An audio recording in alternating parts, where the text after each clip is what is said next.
The Council meeting in New York comes after a statement was issued earlier Friday by the African Union Peace and Security Council expressing deep concern over the resumption of hostilities in northern Ethiopia, calling for an immediate, comprehensive and unconditional ceasefire and the resumption of humanitarian services, while welcoming the AU-led peace talks scheduled to take place in South Africa on October 24th. The Security Council failed to agree on its own statement, blocked by China and Russia, that would have urged parties to recommit to dialogue under the auspices of the AU. I told the Security Council just now it's past time for all of the parties to lay down their weapons and return to peace.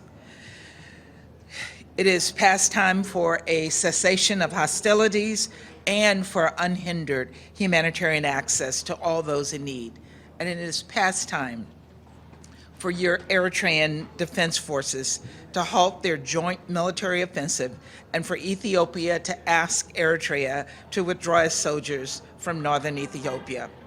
We're pleased that the AU announced that peace talks will begin on Monday in South Africa. Ireland's ambassador made these comments ahead of the Council meeting here. We think the Security Council needs to be seized of this really grave situation.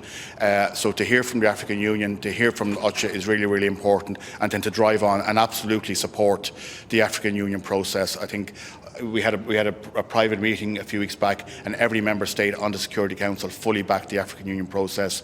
It's the game in town, and we will give it support. Ethiopia's UN envoy also briefed the Council behind closed doors.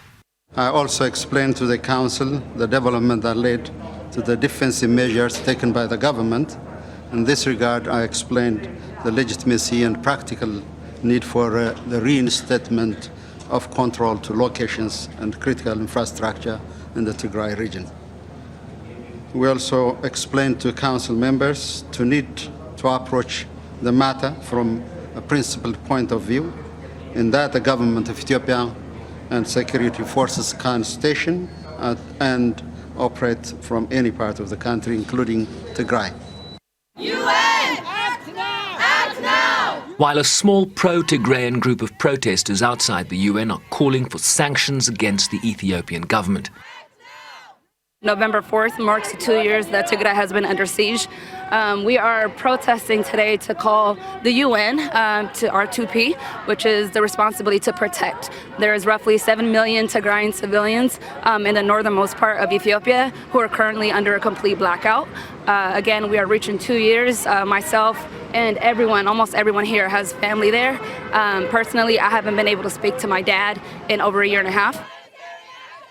The UN Secretary General on Monday warned that the situation in Ethiopia was spiraling out of control, including disturbing accounts of sexual violence and other acts of brutality, calling for the urgent resumption of talks towards an effective, lasting political settlement, urging the international community to rally together now for peace in Ethiopia.